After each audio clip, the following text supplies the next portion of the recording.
오늘 우리에게 주시는 하나님의 말씀은 고린도전서 12장 31절과 13장 4절에서 7절 말씀입니다. 그러나 여러분은 더 큰 은사를 열심히 구하십시오.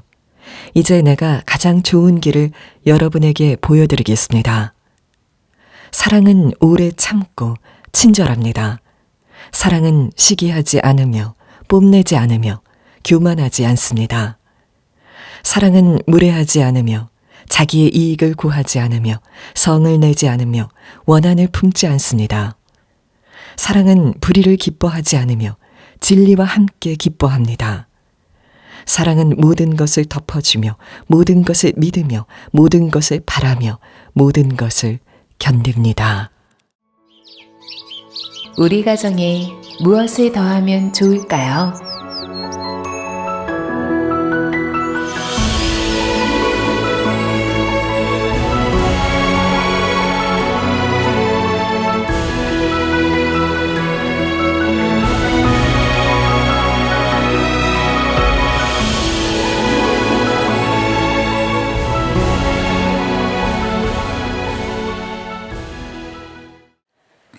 네, 가정부흥회로 시작된 것이 바로 이제 오늘이 마지막이 되겠습니다. 오늘 가정을 위한 가장 좋은 길이라는 제목의 말씀을 나누겠습니다.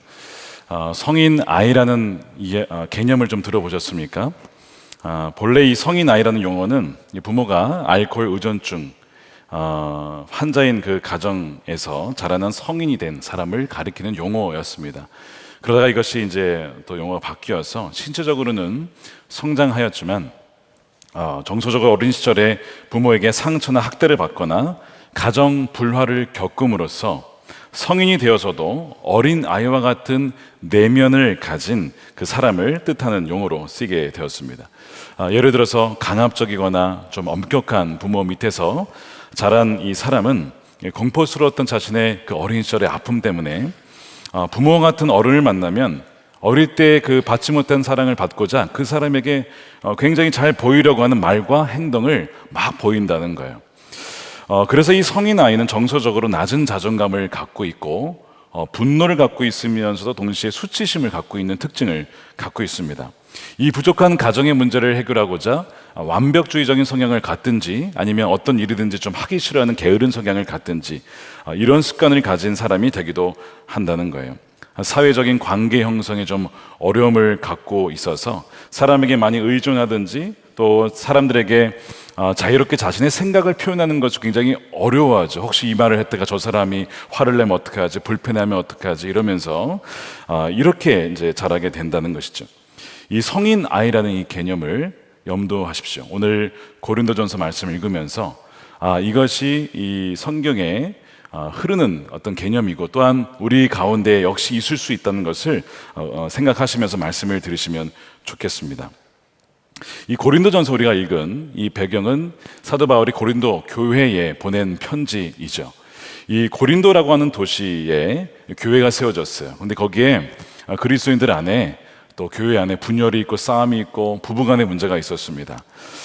도시에 사는 그리스도인들과 그 도시의 그 교회에 일어나는 일을 우리가 살펴본다면 바로 오늘날 우리에게 일어나는 특히 가정의 일도 그때 일어난 일과 크게 다르지 않음을 발견하게 될 것입니다.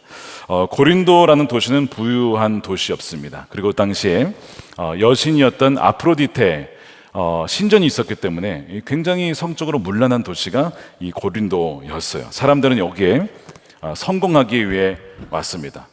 정말 성공하고 부유한 자가 되기 위해서 이 도시에 찾아왔기 때문에 굉장히 뭐랄까 여유가 좀 없고 경쟁이 치열한 이 도시였지요.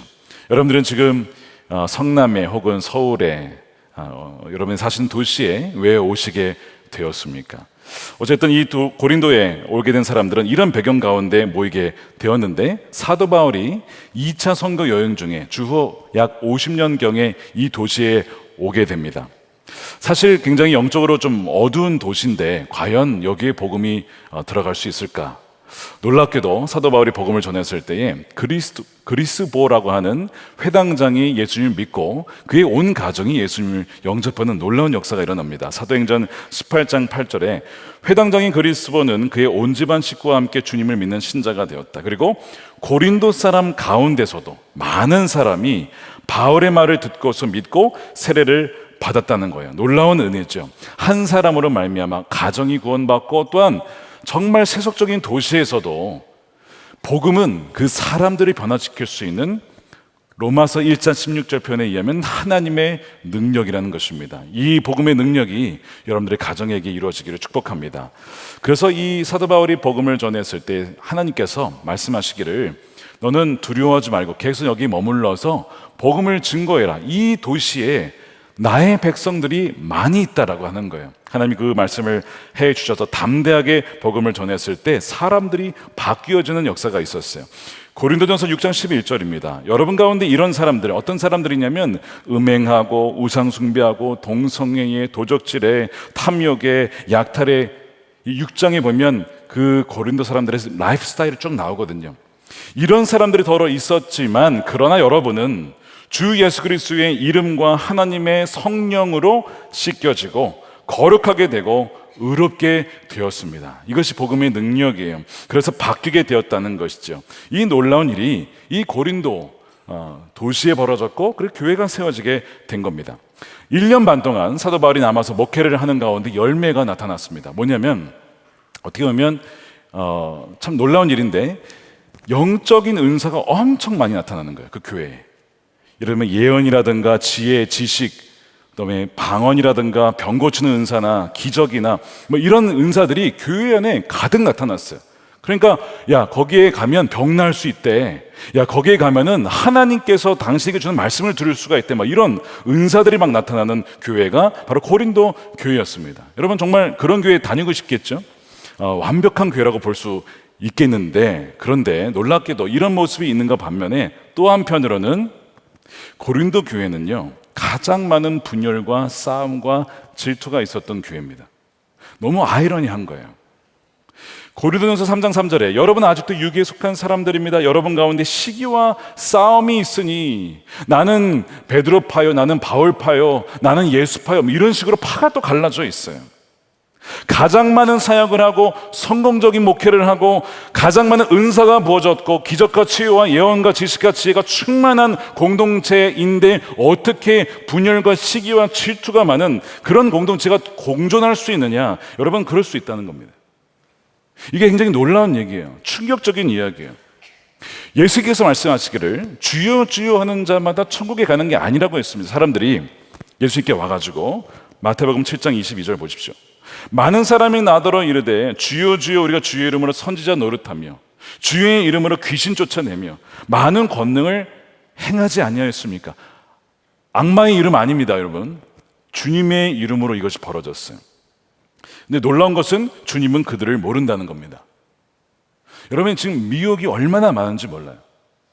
주님께서 경고하시기를 그때가 되면 거짓 선지자들이 많이 나타날 것인데 사람들을 미혹한다는 거예요. 어떤 걸로요? 이런 은사들로 병 치유하고 귀신을 쫓아내고 봐라 귀신 쫓겨나는 걸 보니 하나님이 함께 하시지 않느냐라는 식으로 사람들을 미혹한다는 것이죠. 물론 성령의 역사는 그것이 나타나게 합니다.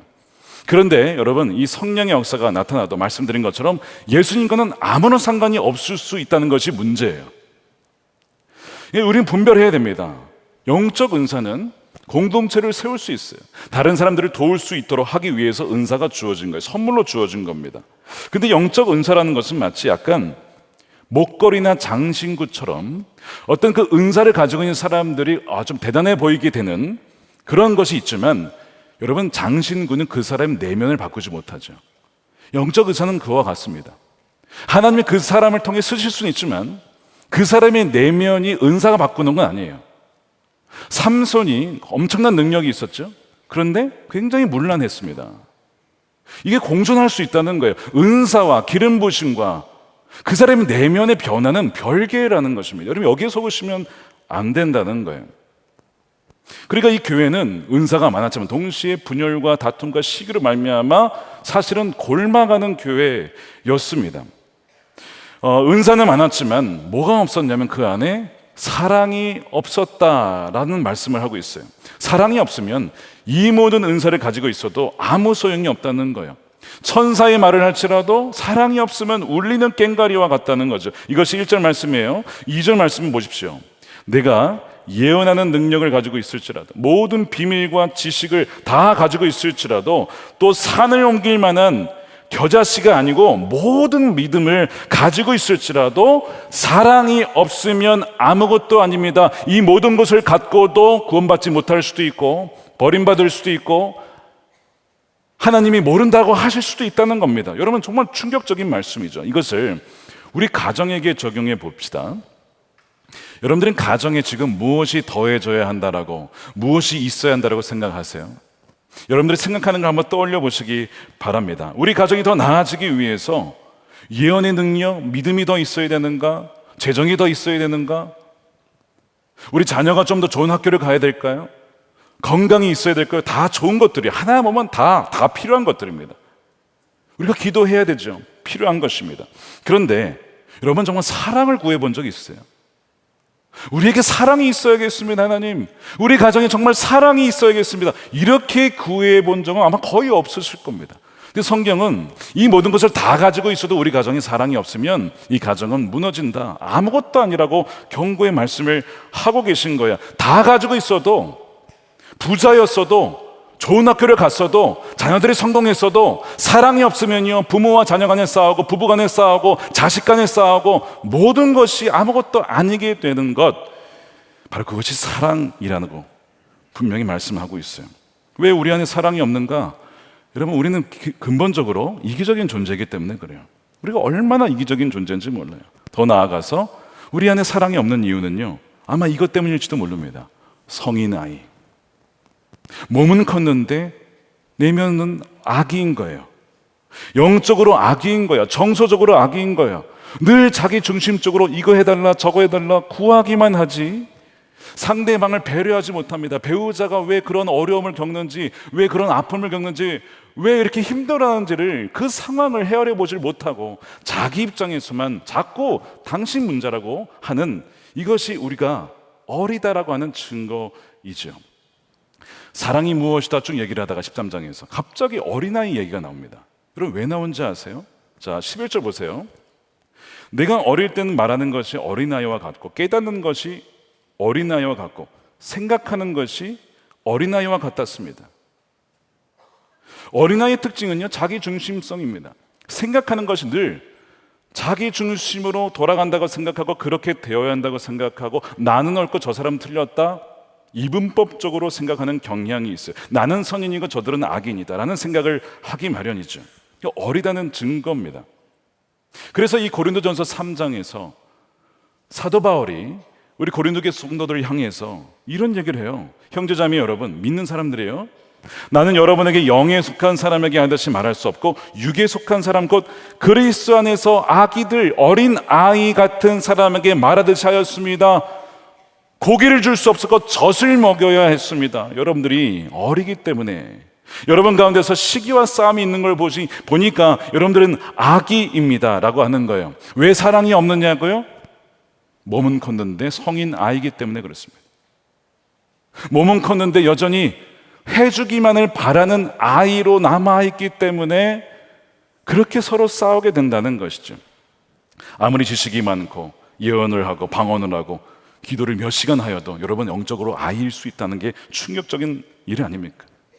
사회적으로 공부를 많이 하셨습니까? 주기가 높으십니까? 영향력이 있으십니까? 그럼에도 불구하고 거듭나면 그냥 영적 아기인 것입니다. 거기서 출발하는 거예요. 그리고 인정을 해야 됩니다. 거기서부터 10년이 지나면서 잘하게 되죠. 근데 시간이 지나도 잘하지 않을 수도 있어요, 여러분. 시간이 지나도 히브리서 6장에 보면 때가 지어서 마땅히 지금 선생이 되어야 할 터인데 아직도 너희는 어린아이에 머물러 있느냐, 이런 얘기가 나오잖아요. 시간이 지난다고 해서 성장하는 것이 아닙니다. 뭘 봐야 되냐면 그 사람의 생각과 말하는 거, 행동을 봐야 돼요. 왜 싸우냐, 이렇게 왜 이렇게 시기해? 왜 이렇게 다른 사람에게 무례하지? 왜 이렇게 이기적이야? 여러분, 이것이 영적으로 미숙하다라고 하는 증거입니다. 그걸 통해서 자신의 영적인 상황을 진단해 볼 수 있어야 돼요. 그래서 이 고린도전서 13장은 이렇게 말하고 있는 겁니다. 사실 잘 들어보세요. 영적 아기들은 오래 참지 못하고 시기하고 질투하며 자랑하며 교만하며, 영적 아기들은 타인에 대해 무례히 행하며 자기 유익을 구하며 성내며 다투며 참지 못하고 견디지 못하며. 여러분, 아기는 다 그런 거죠. 영적 아기는 타인의 잘못을 고자질합니다. 제가 잘못했대요 하면서 자신의 잘못은 보지 못하고 배우자의 탓만, 누구 탓만 하는, 이것이 바로 영적 아기의 특징이라는 것이죠. 그렇다면 여러분들은 영적 어린 아이들입니다. 우리가 어릴 때에는 생각하는 것이 다 그렇기 때문입니다. 이게 지금 흐름이에요. 이 텍스트면, 컨텍스트가 이렇습니다. 영적으로, 정서적으로 유치하다는 거죠. 잘하지 못했다는 거예요. 왜 우리가 사랑하지 못하고 오래 참지 못하고 견디지 못하냐고요. 우리의 노력이, 의지가 박약해서 그런 게 아니라, 그래서 우리가 힘쓰면 되는 것이 아니라, 사랑하고자 노력하면 되는 것이 아니라, 성경은 뭐라고 하냐면 우리가 사랑 안에서 자라야만 한다라고, 그것이 해결책이라고 말씀을 하는 거예요. 그래서 11절 보세요. 말하고 깨닫고 생각하는 것이 어린아이와 같다. 이거 어떻게 해결하냐고요? 그러나 어른이 되니까 어린아이의 일을 버려지더라는 겁니다. 어른이 되니까 저절로 버려지더라는 거예요. 아예 어린아이를 버려야지가 아니고 어른이 되니까 스스로 버려지더라는 것이죠. 부부싸움을 할 때 가만히 지켜보면 어린아이 같을 때가 있지 않습니까? 대부분 나의 문제는 없고 상대방의 문제야. 아유, 남편이 저래서 그래, 아내가 저걸 안 해줘서 문제인 거야, 이렇게 생각을 합니다. 그래서 이제 에베소서 5장 말씀에 보면 약속에, 정말 성경적인 부부가 되려면 남편은 아내를 예수님이 사랑하신 것처럼 보호하면서 사랑하고, 아내는 남편을 죽게 하듯 순종하면서 인정해주고 세워줘야 된다. 이게 나와 있긴 한데 이게 안 돼요. 뭐라고 하냐면, 이거 하라 그러면 뭐라고 하냐면, 상대방이 먼저 하면 내가 하겠다 이거야. 상대방이 나를 사랑해주면 나도 그렇게 한번 생각해 보겠다. 상대방이 나를 인정해주고 나를 남편으로서 세워주면 내가 좀 사랑해줄까. 먼저 하면 하겠다 이거예요. 얼마나 유치합니까? 어른이면요, 먼저 베푸는 거고, 먼저 손 내미는 것이고, 내가 잘못했다, 그래 내가 품고 가야지, 이게 어른의 모습인데, 어리기 때문에 상대방의 문제라고 그렇게 싸우게 되는 것이죠. 지난 월요일부터 수요일까지 강원도 삼척에서 제24기 행복 플러스 가정 세미나가 열렸습니다. 19가정이 참여했는데 어려운 가정들이 참 많이 참여를 했어요. 22기, 23기에도 어려운 가정들이 있었는데 이 두 기술을 합친 것보다 더 많은 어려운 가정들이 참여를 해서 참 영적으로 긴장한 가운데 2박 3일을 보냈습니다. 아니나 다를까 첫날부터 위기 상황이 연출이 되었어요. 한 가정의 남편이 사라지신 겁니다. 이런 경우가 별로 없는데 첫날부터 식사를 하고, 원래 이제 프로그램 말하면 안 되지만 이제 부부 데이트 시간인데 거기서 데이트를 하다가 싸우게 된 거예요. 남편 입장에서는 내 문제가 아니라 아내가 문제다. 아내 입장에서는 내 문제가 아니라 당신 문제다. 뭐 이러다가 남편이, 보통 남자들은요 화가 나면 이제 떠납니다. 그 자리를 동굴 속으로 들어가거든요. 피합니다, 자리를.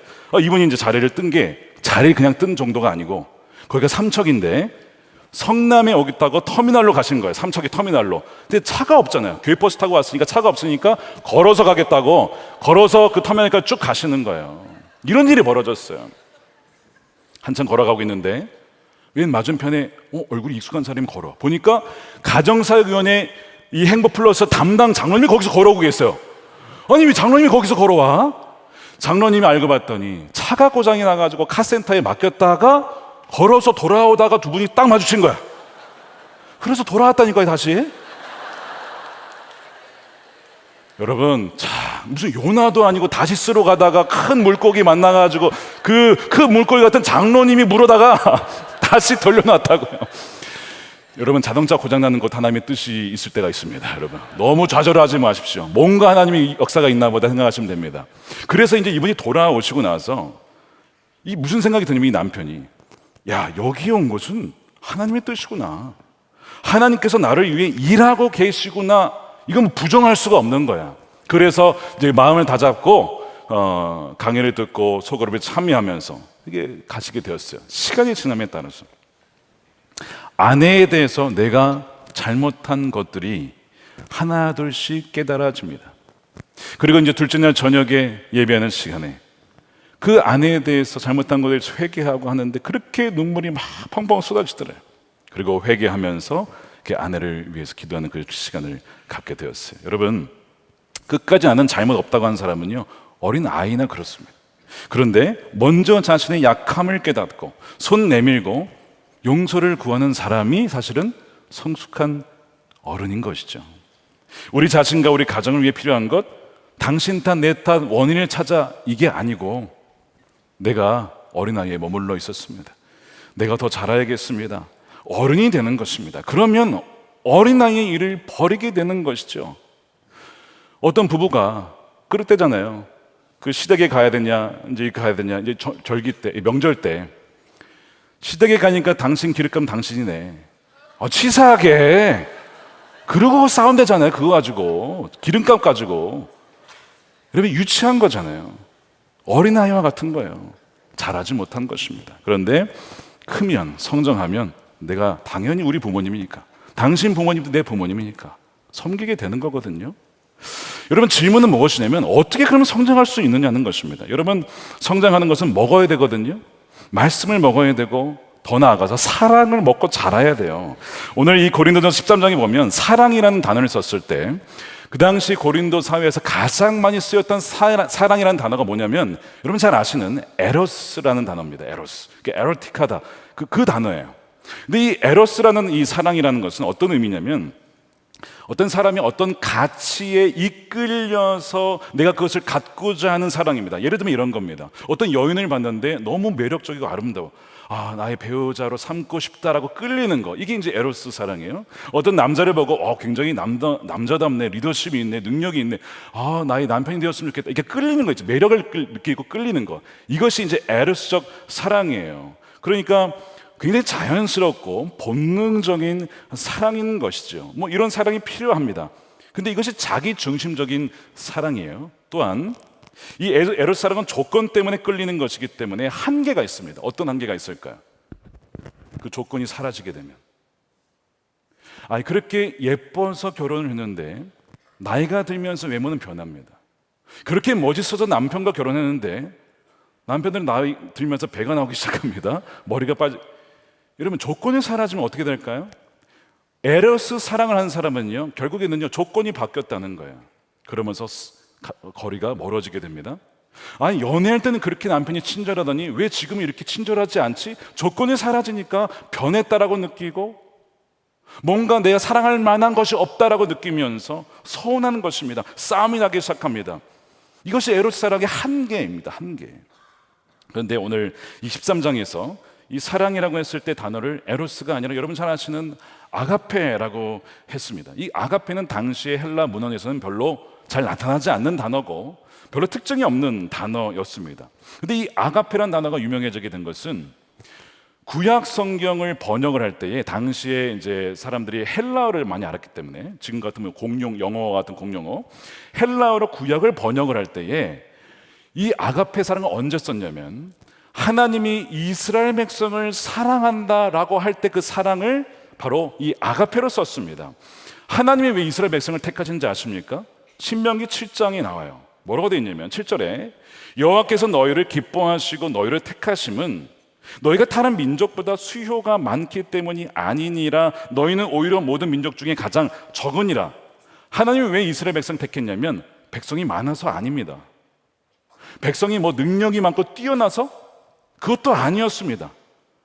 그것이 아니라 그냥 민족 중에 가장 작았어요. 더 매력적이게 이끌 만한 어떤 조건은 없었습니다. 그저 은혜로 택한 것이고 존재 자체로 그냥 사랑한 것입니다. 이것이 아가페 사랑이에요. 그래서 8절에 보면 그럼에도 불구하고, 그러니까 사랑할 만한 조건은 아무것도 없음에도 불구하고 주님께서는 당신들을 사랑, 이 아가페로 헬라 번역할 때 아가페로 썼어요. 사랑을 하시기 때문에 조상에게 맹세하신 약속을 지키려고 강한 손으로 당신들을 건져내셨습니다. 종살이하던 짐에서 이끌어 내줘 주신 것입니다. 그런데도 그럼에도 불구하고의 이 사랑이 아가페 사랑이죠. 이것이 누구에게 주어진 사랑입니까? 우리에게도 주어진 사랑인 것이잖아요. 이것이 바로 하나님 아버지 사랑이거든요. 2주 전에 저희 셋째 가졌을 때 이야기를 잠시 나누었습니다. 셋째를 아내가 임신하고 몇 주 되었을 때 꿈을 꿨을 때 하나님이 아기 3명을 보여줬어요. 첫째, 둘째, 셋째 2명은 아픈 아기를 보여주셨고, 세 번째는 건강한 아기인데 문득 첫 번째 이 아픈 아기를 보여주면서 이 아기를 키워줄 수 있겠냐, 너무 놀라서 잠에서 깼어요. 그리고 다음 주에 검사를 하러 갔더니 의사 선생님 말씀으로는 이 아이가 장애를 안고 태어날 가능성이 아주 높습니다. 그러니까 더 많은 검사를 해야 하든지 아니면 지금 낙태하십시오. 아직 주차가 많이 안 됐으니까 할 수 있습니다. 합법입니다. 이런 얘기를 해요. 합법입니다. 그때 그 모든 것을 거절을 하고, 뭐 돈도 없었거지만 있어도 그러면 장애가 있으면 안 낳을 거냐. 하나님이 내가 사랑할 만한 조건이 없으니까 너를 버려야겠다, 만약 그러셨다면 제가 구원받았겠습니까? 하나님 자녀가 되었겠냐고요. 교만하고 하나님을 떠나서 내 마음대로 살아갔던 나를 사랑해 주신 그 사랑, 지금도 나를 그렇게 사랑하시는데 내가 어찌 내 자녀가 장애가 있고 어려움이 있다고 해서 내가 낙태를 선택할 수 있고 안 키울 수가 있냐? 그럴 수 없습니다. 그리고 병원에서 돌아 나왔어요. 제가 사랑이 있어서가 아니고 먼저 받은 사랑이 있었기 때문에 가능한 것이죠. 여러분, 우리 교회에 장애를 가진 부모님들, 장애를 가진 자녀를 둔 부모님들이 계신데, 여러분, 그 자녀들이 뭐 사랑할 조건들이 많아서 사랑하는 것일까요? 아니면 그렇지 않아요. 그들의 자녀니까 사랑하는 거예요. 저희 딸도 이제 가서 봉사를 하고 있는데 왜 사랑부에 가면 그렇게 사람들이 은혜를 받는지 아십니까? 이 세상은 치열한 경쟁 사회죠. 무슨 조건이 있어야 사랑하고 뭔가 만나는 그런 사회예요. 강팍한 사회인데 거기 가면 그런 조건 없이 사랑할 만한 것이 없어 보여도 사랑하는 그 모습이 마치 천국과 같다는 겁니다. 거기에서 사람들이 은혜를 받는 거예요. 섬기는 분들이 은혜를 받는 거예요. 이것이 뭐라고요? 이것이 아가페 사랑이거든요. 이것이 신명기 7장에서 하나님이 하나님 백성을 사랑한 바로 그 사랑이거든요. 다른 이유가 있어서 사랑할 만해서 사랑한 것이 아니라 그저 내 자녀니까, 너는 내 자녀니까 내가 너를 사랑하는 거야 라고 말씀하시는 거예요. 어떤 분이, 목사님 저는 부모님으로부터 사랑을 받은 적이 없고요, 내가 너를 사랑한다 한마디도 들어본 적이 없습니다. 그런 분도 계세요. 얼마나 힘들게 자라셨을까? 아니 어떻게 부모님이 한마디도 안 하실 수 있지? 근데 여러분, 다윗도 그런 얘기를 했죠. 시편 27편에서 부모는 나를 버렸으나 하나님 나를 버리지 아니하시리로다. 이사야 49장 15절에 어머니가 어찌 제 젖먹이를 잊겠으며 제 태에서 낳은 아들을 어찌 긍휼히 여기지 않겠느냐. 그런데 이 어머니가 자식을 잊는다 하여도, 그럴 수도 있다는 거예요. 거의 그런 일은 없지만 어머니가 자식을 잊는다 할지라도 나는 절대로 너를 잊지 않겠다. 여러분, 이것이 하나님의 사랑인 줄 믿으시기 축복합니다. 이게 너무 중요한 거예요. 하나님은 절대로 자녀를 잊는 법이 없다는 거예요. 하나님의 사랑은 실패하는 법이 없다는 거예요. 포기하는 법이 없다는 겁니다. 그 명확한 증거를 보십시오. 바로 여러분 보시는 십자가입니다. 십자가를 볼 때마다 나를 절대 포기하지 않는 사랑으로 나를 무조건적으로 사랑하시는 그 사랑, 예쁜 짓 해서가 아니고 대단한 공로 세워서 아니고 우리 마음에 선한 마음이 있어서 아니고 그저 하나님의 자녀이기 때문에 사랑하는 그 사랑, 우리가 그 사랑을 하나님으로부터 받은 것이죠. 그리고 예수님은 그렇게 우리를 끝까지 사랑하시는 겁니다. 오늘 13장 4절에서 7절에 이제 사랑은 무엇이다. 근데 여기 이 사랑이란 단어를 빼고 예수님이라고 넣어도 여러분 말이 그대로 통합니다. 자, 한번 읽어볼까요? 우리 함께. 여기서 사랑을 의노하고 있어 마치 사람인 것처럼 얘기하고 있는데 거기다 예수님을 한번 넣어서 읽어보겠습니다. 시작. 예수님은 오래 참고 친절합니다. 예수님은 시기하지 않으며 뽐내지 않으며 교만하지 않습니다. 예수님은 무리하지 않으며 자기 이익을 구하지 않으며 성을 내지 않으며 원한을 품지 않습니다. 예수님은 불의를 기뻐하지 않으며 진리와 함께 기뻐합니다. 예수님은 모든 것을 덮어주며 모든 것을 믿으며 모든 것을 바라며 모든 것을 견딥니다. 예수님은 없어지지 않습니다. 그대로 통하는 거예요. 바로 예수님을 말하는 거예요. 이 사랑은 예수님이고 예수님이 바로 사랑이기 때문에 그렇습니다. 바로 우리가 이 아가페의 사랑을 이미 받은 자예요. 저는 사랑을 받은 적이 없는데 그렇지 않습니다. 예수님을 믿었다면 바로 그 아가페의 사랑을 우리가 받은 자이죠. 그래서 우리도 그 사랑이신 주님과 함께 연합이 되어서 예수님의 그 사랑이 우리의 사랑이 되어서 우리도 우리의 배우자를, 자녀를 사랑할 수가 있게 되는 거예요. 그래서 예수님이 요한복음 15장에서 나의 안에 거하라 라고 말씀을 하세요. 그럼 너희가 열매를 많이 맺을 거야. 여러분, 나의 안에 거하는 건 어떻게 하는 겁니까? 예수님이 못 알아들을까 봐 그 뒤에 이렇게 얘기를 하셨어요. 요한복음 15장 8절, 너희가 열매를 많이 맺어 내 제자가 되면 아버지께서 영광을 받으실 것이다. 아버지께서 나를 사랑한 것과 같이 나도 너희를 사랑하였다. 이 내리사랑이죠. 너희는 내 사랑 안에 머물러 있어라. 너희는 내 포기할 수 없는 내 자녀인 것을 여러분 믿어야 된다.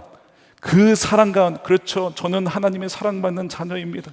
나의 어떤 조건 때문에 주님이 사랑한 것이 아니라 나를 그저 있는 그대로 내 사랑하는 자요, 내 기뻐하는 자라고 말씀해 주시는 그 사랑 안에 머물면 비로소 그 사랑으로 나도 우리의 자녀를, 배우자를, 우리 주변에 있는 사람들을 사랑할 수 있는 그 열매가 맺혀지게 된다는 것입니다. 여러분, 이것이 가정을 위한 가장 좋은 길이에요. 내가 그 사랑을 누리고 그 사랑 안에서 영적 어린아이, 성인 아이를 벗어나서 자라나는 것, 그 길이 가장 우리 가정을 위해서 좋은 길입니다. 다른 거 따질 거 없어요. 내가 먼저 그 사랑 안에 머물고 내가 그 사랑 안에 자라면, 그러면 그 한 사람 때문에 그 가정은 변하게 된다는 것입니다. 행복플러스에 참여한 가정 중에 허락을 받고 간증을 나누고자 합니다. 한 가정에 참여를 했어요. 결혼을 했는데 남편 간증에 의하면, 야, 앞으로 우리의 가정은 장밋빛 행복한 가정이 될 거야. 설계를 하셨어요. 근데 얼마 지나지 않아서 부부 사이가 틀어지고 남편이 아내를 배신하고 아내에게 상처를 주니까 아내가 남편에게 복수하려고 그 미운 마음에 부부싸움을 하는데 여러분 10년간 싸웁니다. 10년간. 부모님을 통해서 서울에 유명한 부부 클리닉이 있으니까 한번 가봐라. 갔는데 별로 효과가 없었대요. 10년간 다투는 것이 지치니까 우울한 마음이 극에 달하고, 부모가 싸우니까 여러분 자녀들도 상처를 받고 아파지는 거 아십니까? 남편이 미우니까 남편을 닮은 그 자녀도 미워 보이는 거 아십니까? 원치 않게, 여러분 이 죄라는 것이 이렇게 무서워요. 죄는요 모든 관계를 다 끊어놓거든요. 하나님과의 관계, 부부 사이의 관계, 부모와 자녀의 관계 다 끊어놓습니다. 그러니까 이분이 우울증에 빠졌어요. 이혼을 결심합니다. 근데 그 정도가 아니고 이거 못하러 사나 이러면 어떻게 하면 죽을 수 있을까를 막 찾아보는 거예요. 이러다가 속장님께서 행복플러스 가시면 회복하실 수 있겠습니다. 꼭 가보세요. 그래서 두 분 다 마지막이라는 마음으로 어렵게 여기에 오신 거예요. 첫날 왔는데요, 이 아내가 그렇게 울어요. 계속. 나중에 제가 다 이제 마치고 물어봤어요. 왜 첫날 그렇게 우셨어요? 자기가 볼 때는 다른 부분은 다 행복해 보이더라는 거예요. 하하호호 웃으면서. 여러분 다 크고 작은 문제가 다 있었어요. 근데 자기가 보기에는 다른 가정들은 다 행복한데 우리는 뭔가 너무 서글프더라는 거예요. 이거 시작부터 계속 우시는 거예요. 이분이 이제 참여를 해서 보니까 자기가 볼 땐 문제는 늘 남편이었습니다. 남편이 저지른 죄는 의지가 깨서 짓는 죄야. 그리고 그것이 나에게 상처를 주었고, 그래서 그것 때문에 남편을 정죄한 것입니다. 첫날이 지나도 둘째 날이 지나면서, 첫째 날, 둘째 날 지나면서 말씀을 통해서 이 아내가 변하기 시작합니다. 듣고 보니까 하나님이 우리를 짝지어 주셨구나. 이게 그냥 우리가 서로 좋아서 만난 게 아니라 하나님이 짝지어 주셨거나 영적인 관계구나. 내 마음대로 끊을 수 있는 게 아니구나. 의지가 약한 사람은 정작 나구나. 왜 나는 죽음을 택하려 했던 것인가? 왜 남편에 대한 원망과 미움을 선택하여 마귀에게 속아서 그랬던 것일까? 정작 의지가 약한 것은 남편이 아니고 나였음을 깨닫게 됩니다. 자신이 남편이 싫으니까 남편을 계속 밀어내다 보니까 그럼 남편이 혼자 있는 시간, 외로운 시간들이 많아지면서 남편이 사탄의 유혹을 받는 시간들은 더 많아지게 되죠. 그렇게 남편이 벼랑 끝으로 몰린 것은 남편의 문제이기 전에 내가 그렇게 했구나라는 것을 이 아내가 깨닫게 된 거예요. 남편은요, 어려워진 재정 상황을 나름대로 이겨보려고 낮에도 일하고 밤에도 일하고 하루에 3-4시간 자고 일합니다. 그렇게 밤낮을 일하니까 몸이 힘들죠. 그리고 부부가 같이 할 수 있는 시간이 없죠. 그리고 계속 그것 때문에 짜증이 나죠. 화가 나죠. 계속 그렇게. 남편이 참 힘들었구나. 아내가 그거를 보게 돼요. 그리고 남편이 자라온 환경을 이제 그 시간을 통해서 알게 되었어요. 남편이 외동아들로 자라면서 맞벌이하는 부모님 밑에 혼자 자랐어요. 여러분, 맞벌이 부모님 밑에서 그 아이가 혼자 자라나게 된 것입니다. 남편이. 하나님은 아내에게 그렇게 자라는 남편의 외로운 내면과 마음과 상황을 너는 알고 있니? 너희 남편이 그렇게 자란 거 알고 있었니? 몰랐다는 것이죠. 그거를 깨닫게 되는 거예요. 그러면서 주님께서는 남편을 긍휼히 여기고 불쌍히 여겨야 된다라는 마음을 주시더래요. 처음이었습니다. 아까 말씀에 뭐라고 되어 있습니까? 내가 어릴 때는 생각하는 것이 어린아이와 같았다가 자라니까 생각과 깨닫는 것이 달라지더라는 것이죠. 이분도 바로 그 짧은 시간이었지만 처음으로 남편의 그 상황을 보게 되었어요. 그러면서 불쌍히 여기게 되는 마음이 부어지더라는 거예요. 여러분, 배우자가 불쌍해지면 이제 상황 끝난 겁니다. 이제 배우자가 불쌍해지면 남편을 향한 긍휼의 마음이 막 부어지더래요. 그래서 놀랍게도 그렇게 10년간 남편을 저주하던 마음이 바뀌어서 남편을 위해서 인정해주지 못하고 지지해주지 못했고 기도하지 못했던 것을 회개하며 이제는 기도하는 아내가 되자라는 마음으로 바뀌게 되더라는 거예요. 그리고 자녀들의 문제도 우리가 하나가 되고 우리가 회복이 되고 우리가 치유가 되면 이 아이들도 회복이 될 거야. 하나님께서 그 마음을 주셔서 결단하기를 이제는 가정을 위해 남편을 위해 기도하는 신앙인의 모습을 보여주며 자녀들을 양육하겠습니다. 부모로부터 받아온 이 약한 우리 부부간의 문제가 자녀들의 뼛속까지 새겨지지 않도록 이것이 바로 여기서 끝날 수 있도록 해결될 수 있도록 하기 위해서 그런 마음으로 나가겠습니다. 이 모든 것을 변화시켜 주신 것은 주님이 하셨습니다 라고 울면서 마지막 간증을 해 주셨어요. 감사하게도 남편에게도 비슷한 간증을 하게 하셨어요. 나 아내가 문제가 아니라 저의 문제였습니다. 저의 문제였습니다. 여러분, 아이에서 자라나게 되면 어떻게 됩니까? 말이 당신 탓이 아니라 제 탓입니다. 제가 잘못한 것입니다 라고 인정을 하게 됐죠. 지금 부부가 동시에 그렇게 변화를 하게 된 것입니다. 가정을 위한 가장 좋은 길은요, 여러분, 돈도 아니고 권력도 아닙니다. 주님 안에 머물러 주님의 그 사랑 안에서 자라나는 거예요. 바로 그 사랑은 누굽니까? 바로 예수님입니다. 그러니까 우리 가정에 가장 필요한 것은 바로 사랑이고 바로 예수님입니다. 예수님이 그 사랑으로 회복이 되면 그 가정은 어떠한 가정이라도 메마른 뼈와 같은 가능성이 없어 보이는 가정도 생기가 돌아나고 일어나게 되는 줄로 믿으시길 축복합니다. 여러분, 가정을 향한 가장 좋은 길 바로 아가페 사랑, 그 사랑으로 여러분들의 부부 사이가 또한 부모와 자녀 사이가 그 모든 관계가 하나하나 회복되어지는 이 놀라운 회복과 은혜를 누리는 여러분들의 삶이 되시기를 주님의 이름으로 축원드립니다. 우리 함께 기도하겠습니다. 우리 함께 눈을 감고 우리 기도하겠습니다.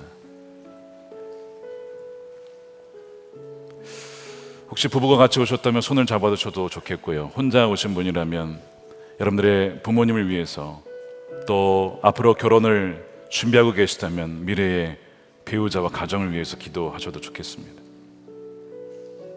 우리는 사실 많은 것을 기도하며 간구하지만 사랑을 구해본 적은 별로 없었던 것 같습니다. 근데 성경은 뭐라고 하냐면요, 이 많은 다양한 강력한 은사와 선물이 주어져도 사랑이 없으면 아무것도 아니고 사랑이 없으면 아무 유익이 없다라고 말씀합니다. 우리는 이 말씀을 모르지 않아요. 많이 들었습니다. 근데 우리의 귀가 닫혀서, 마음이 닫혀서 이 말씀을 제대로 받아들이지 못하고 이해하지 못했습니다. 또 오늘 우리가 다시 이 말씀을 들었어요. 주님이 우리에게 우리 가정을 향한, 우리 인생을 향한 가장 좋은 길을 알려주셨습니다.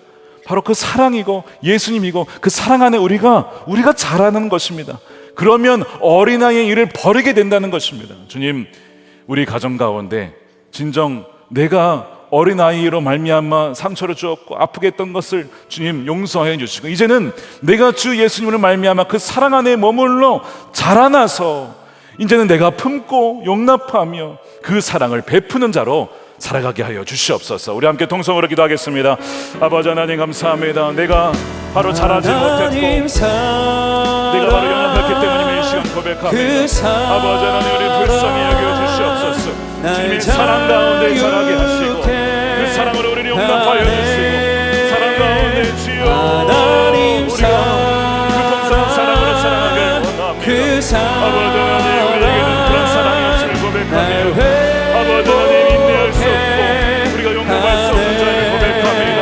그러나 예수님의 사랑을 위하여 구하며 우리가 우리를 참고 기다리며 인내하며 용납하며 참아주며 끝까지 믿어주며 나를 소망하는 자로 바뀌게 됩니다.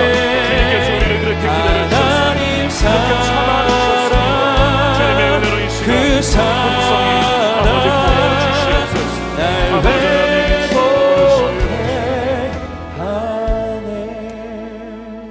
아버지 하나님, 아버지 하나님, 오늘 가정부흥의 두 번째 주일을 맞이하며 사랑의 말씀으로 우리에게 깨닫게 하심에 감사합니다. 주님, 우리 안에 사랑이 없음을 고백합니다. 우리가 성인 아이와 같이 어린 아이임을 고백합니다. 시기하고 질투하고 미워하고 나의 안에 있는 죄를 보지 못하고 남의 죄만 들춰내며 그렇게 손가락질했던 것이 바로 우리 자신임을 고백합니다. 아버지 하나님, 주님께서 바로 우리를 그렇게 사랑하셨습니다. 우리에 대해서 오래 참으셨습니다. 우리에 대해서 가망 없다라고, 너는 이제 끝났다라고 끊지 아니하시고 우리를 기다려주시며 참아주시며 견뎌주시며 여전히 우리에게 소망이 있다라고 말씀하시며 화를 내지 아니하며 분노하지 아니하며 우리와 영원히 함께 우리를 기다려주신 분이 바로 주님이십니다. 우리가 그 어떠한 사랑을 받은 자인데 우리가 어찌 그 한 사람도 사랑하지 못할 수 있겠습니까? 우리 배우자를 사랑하지 못할 수 있겠습니까? 우리의 자녀를 사랑하지 못할 수가 있겠습니까? 주님, 십자가의 그 사랑을 이 시간 더 충만히 부어 주시옵소서. 우리가 그 사랑 안에 충만히 거하게 하소서. 우리가 예수님께 하나님 그 나무에 접붙은 바 되어서 주님의 그 생명과 사랑이 우리 가운데 하나가 되고 또한 흘러가서 그 사랑으로 우리도 우리의 남편을, 아내를, 부모님을, 우리 자녀를 사랑하는 자들이 되게 하여 주시옵소서. 죄로 말미암아 깨어졌던 관계들이 주 예수 그리스도의 십자가의 은혜와 사랑으로 회복되게 하여 주옵소서. 악한 사단 마귀는 죽이고 빼앗고 무너뜨리려 하지만 그러나 우리 주님이 오시는 것은 우리에게 생명을 주시고 더 풍성히 얻게 하려고 오신 것임을 우리가 믿고 선포합니다. 주님, 우리의 가정 가운데 주의 아가페 사랑으로 충만케 하여 주시옵소서. 아버지, 이 시간에 11조를 감사헌금으로, 성경금으로, 구제헌금으로 주님께 올려드리며 우리의 몸도 마음도 인생을 주님께 구별하여 드리오니 주의 기쁘신 뜻을 위하여 마음껏 사용하여 주시고 깨어진 가정, 정말 아파하는 가정을 살리는 하나님, 우리 귀한 모든 우리 성도들의 복된 삶이 되게 하여 주시옵소서. 아버지 하나님, 이 나라가 진정 하나님을 경외하는 나라, 정말 가정을 제대로 세울 수 있는 나라가 되기를 원합니다. 정치, 경제, 사회, 문화, 교육 각 영역 속에 무너진 법들 하나님의 법으로 다시 세워지게 하시고 하나님, 이 나라를 무너뜨리려 하는 악한 세력들이 다 떠나가게 하시며 우리 그리스도인들이 깨어서 빛과 소금의 역할을 감당하게 하여 주시옵소서. 아버지 하나님, 북한에 복음이 증거되어 남과 북이 하나 되어 연합하여 찬양하는 그 날이 오게 하여 주시옵소서. 아버지, 땅끝까지 복음이 계속해서 증거되어서 주님이 다시 오시는 그날 주 예수 그리스도를 영접하며 맞이하며 마라나타, 주 예수의 오시옵소서, 주님을 맞이하는 거룩한 주의 백성들이 다 되게 하여 주시옵소서. 감사드리며 우리 구 예수님의 이름으로 축복하며 기도드립니다. 아멘. 다 같이 일어나셔서 우리 하나님의 그늘 아래 우리 찬양하시면서 봉헌 찬양 드리겠습니다.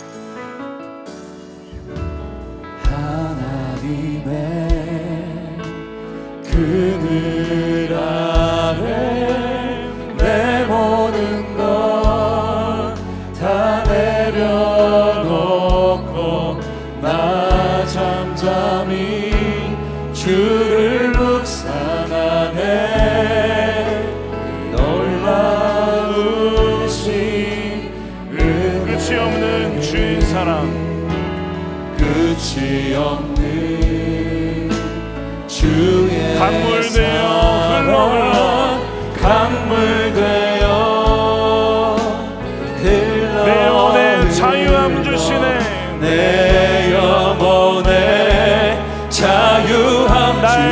새롭게 하시네. 날 새롭게 하시네. 손 들고 찬양합니다. 하나님의 사랑, 하나님 사랑, 그 사랑 날 자유케 하네. 하나님의 사랑, 하나님 사랑, 그 사랑 날 회복케 하네. 날 회복해. 다시 한번 하나님의 사랑, 하나님 사랑, 그 사랑 날 자유케 하네. 하나님 사랑, 그 사랑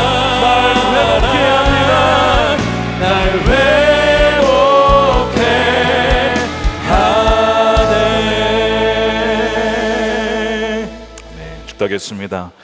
이제는 예수 그리스도의 크신 은혜와 아버지 하나님의 풍성하신 사랑하심과 성령님의 감화감동 내주하심이 진정 서로만을 사랑하며 그 아가페 사랑으로 우리의 가정을 다시 한번 세우고자 나아가는 사랑하는 모든 성도들을 머리머리 위에 저들의 가정과 일터와 사랑하는 자녀들과 주의 몸된 이 교회와 이 나라와 민족 가운데 영원히 함께 하시기를 간절히 축원하옵나이다.